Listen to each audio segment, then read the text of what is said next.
CARICOM Secretary General lauds international partnership to strengthen CARICOM's capacity to deliver the benefits of integration. Germany affirms its interest in forging closer ties with the Caribbean community, and all CARICOM member states scheduled to receive the first doses of COVID-19 vaccines under the COVAX facility. Welcome to this week's episode of the CARICOM News Time. I'm Tusankin English Francis. Thank you for joining us.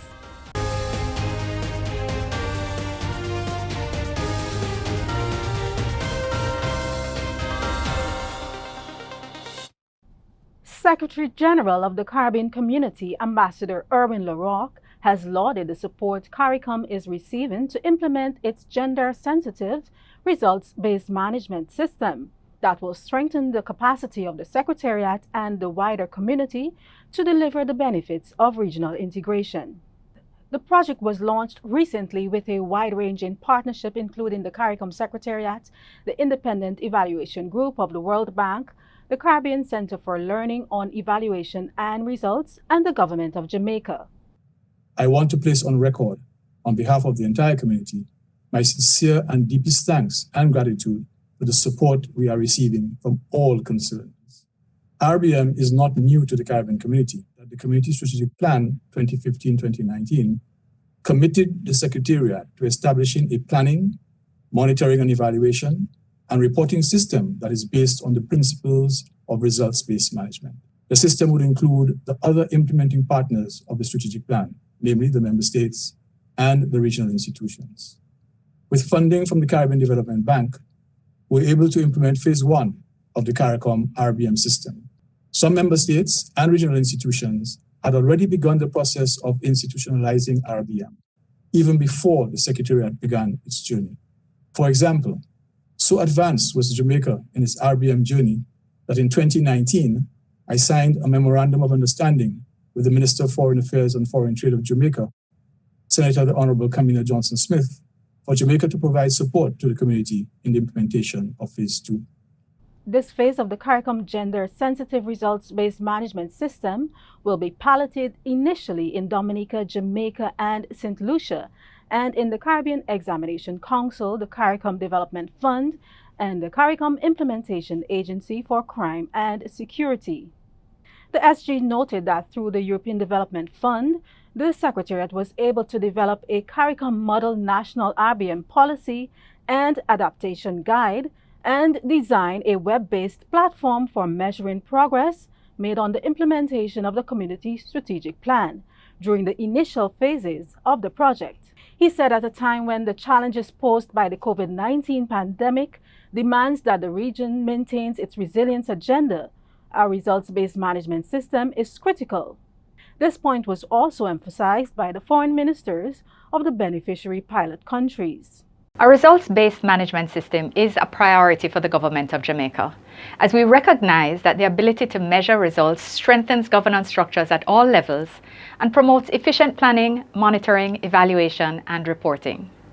Through this kind of effective management approach, we as individual states, as well as a regional community, can measure in a credible and transparent manner the progress being made towards the attainment of our development goals.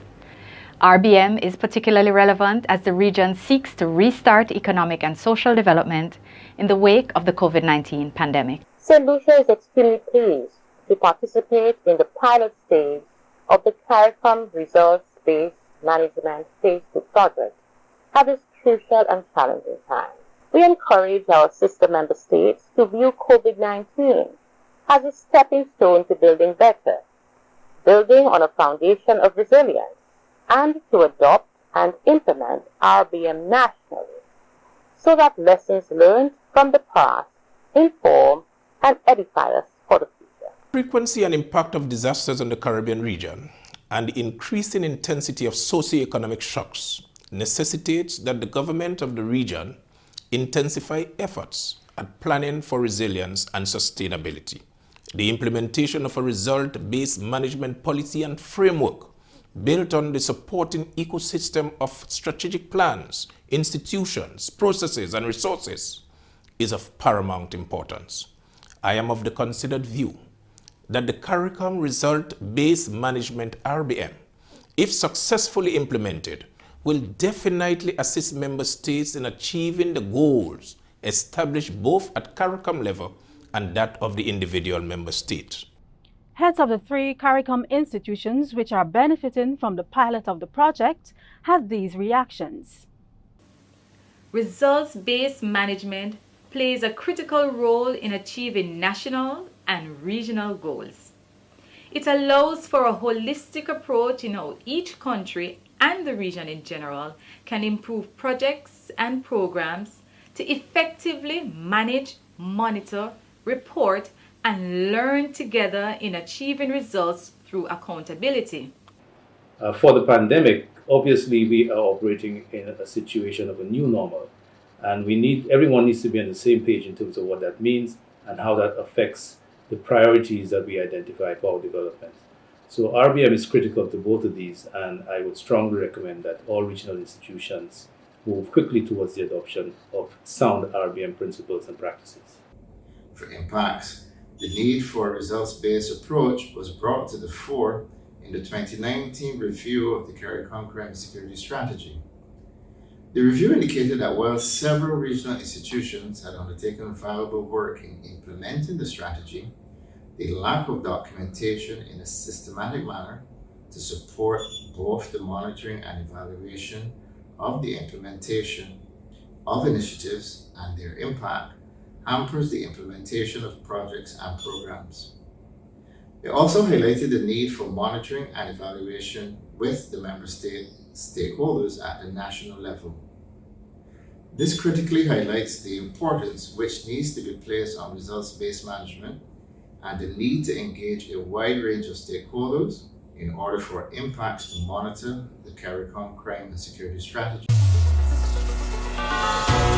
CARICOM and Germany affirmed their interest in forging closer relations on Wednesday, the 3rd of February, when CARICOM Secretary General Ambassador Erwin Leroc accepted the letters of credence of Her Excellency Utse Kunesh as new envoy of Germany to CARICOM. During the virtual ceremony, CARICOM Secretary General highlighted Germany's support to CARICOM in climate change adaptation and mitigation. He said the Federal Republic of Germany has become one of the main contributors to CARICOM's renewable energy sector. He added that Germany was among the first countries to pledge initial contributions for the early capitalization of the Green Climate Fund and has made substantial contributions to the work of the Caribbean Community Climate Change Center. Ambassador Leroc said CARICOM's relationship with Germany goes beyond the realm of development assistance to multilateral cooperation. Given the socio-economic impact of the COVID-19 pandemic on the region and the wider world, he said they need to leverage their collective voice now more than ever.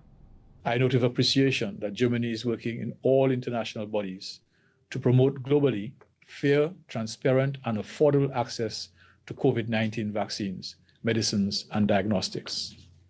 In that regard, the community welcomes Germany's participation in COVAX via the EU and its contribution of 675 million euros to the facility. The need for vaccines is particularly urgent in our community. For us in CARICOM, the most travel and dependent region in the world, the effects of the pandemic have been devastating to our economies. Economically, CARICOM has been acknowledged as being the worst hit region globally. Revenue losses associated with the virus average between 30 to 40% in our member states. The International Monetary Fund has forecast an average decline of 13% for the region. That's 13% of GDP. But some CARICOM countries will experience a decline as high as 20%. Ambassador Leroc reiterated CARICOM's position that vulnerability is a much more applicable criterion for accessing concessional development financing than GDP per capita. It's our hope that Germany would use its influential position within the EU to urge that it desist from this harmful practice of blacklisting and to advocate for a universal vulnerability index. The support of Germany on these matters, particularly during this difficult period, will be of great benefit to CARICOM. The new German envoy noted the paradox CARICOM is experiencing, having managed the COVID-19 pandemic fairly well, but being severely hit by the socio-economic fallout. The fight against the ongoing pandemic and against climate change have something in common. There can only be solutions with a multilateral approach. No one is safe until everyone is safe. Germany has suggested to set up a transnational institute for infectious diseases at the recent EU27 LAC meeting. Our German Chancellor, Angela Merkel, has been very vocal that vaccines should be a global common good, accessible to all. All CARICOM member states have been notified that they will receive the first COVID-19 vaccine allocations through the COVAX facility led by the WHO and the Global Vaccine Alliance. CARICOM countries could begin receiving doses of Oxford AstraZeneca COVID-19 vaccine as early as the end of this month. Director of PAHO, Dr. Carissa Etienne, described the delivery through the COVAX mechanism as a hopeful step in the fight against the coronavirus. PAHO is a partner in the COVAX facility because we believe that it offers our region the best opportunity to fast-track the access to COVID-19 vaccines and at the same time to reduce the impact of the pandemic on people's lives. The Americas, or countries in the Americas, represent 1/5 of all COVAX participating countries. And the truth is that many smaller countries would not have been able to access any vaccines in the short term in any serious quantity without a mechanism like COVAX. CARICOM member states are also working assiduously to procure additional supplies outside of the COVAX facility. Several member states have announced that they are in discussions with countries including India, China, and Cuba. Some member states have also announced that they have accepted the African Medical Supplies Platform offer to share its COVID-19 vaccine supply with CARICOM. I've seen some concerns being raised that we're getting a small number of vaccines from COVAX and it will only vaccinate a small number of people. I want the population to take this in the context that we are in a long line of countries in the world reaching out for what in effect is a small amount of vaccines at this time. And that is why initially we are going to get what is in effect a small volume, and we are going to dedicate that small volume to particular people, those in the front line. To be able to get additional vaccines from outside of the COVAX situation, to do that, we are the African Medical Council.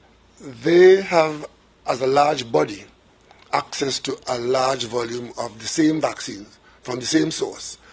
And in our diplomatic arrangement at CARICOM with the African Medical Council, we have discussed and have accepted an offer from the Council to get some of what they are going to be having. But to do that, we as a country, at the individual country level here in CARICOM, have to commit to a volume that we will have to pay for. So outside of the COVAX group, we are now entering a group with the African Medical Council. We are in a number of bilateral talks with various countries, including not only China, but Russia, India, to ensure that we can have more than that 20% for this year. And we are also talking to a number of multilateral agencies through which we think we would be able to acquire vaccine. One such multilateral agency is CARICOM has brokered an arrangement with the African Union, and they have set aside 1.5 million doses of vaccines for the Caribbean. And out of that allotment, Guyana's quota is going to be 149,000 doses. Meanwhile, Prime Minister of St. Lucia, the Honorable Alan Chastanet, has announced that the country will be under a state of emergency and a daily curfew. Prime Minister Chastany made the announcement on the 2nd of February during an address to the nation. Our first wave of COVID-19 was a major test for us, and we succeeded in keeping these numbers down. In working together as a people, we were also able to manage the second wave of COVID-19 in October, November. And now, we're experiencing our third wave, as the month of January saw new COVID cases were 3 times that there were in December. The rapid increase in this short space of time has put additional strain on our health systems, as happened all over the world. The latest protocols I will announce today are an example of our commitment to ensuring we keep things under control and save lives. President of Guyana, His Excellency Mohamed Irfan Ali, has expressed appreciation for the international solidarity which led to Venezuela releasing 2 vessels and 12 Guyanese fishermen its navy detained on the 21st of January. The government of Guyana said the fishermen were within the country's exclusive economic zone. CARICOM was among the confluence of voices which called for the immediate release of the Guyanese fishermen and for Venezuela to respect the sovereignty and international integrity of Guyana. In a statement on January 27th, CARICOM urged Venezuela to desist from aggressive acts that will seriously undermine the peace and security not only of Guyana and Venezuela, but of the entire Caribbean region.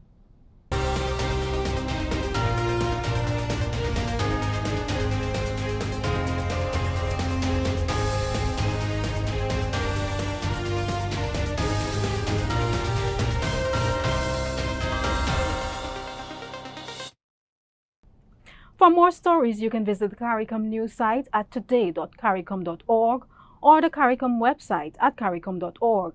Like our Facebook page, follow us on Twitter, and be sure to subscribe to our YouTube channel. Thank you for watching. See you next time.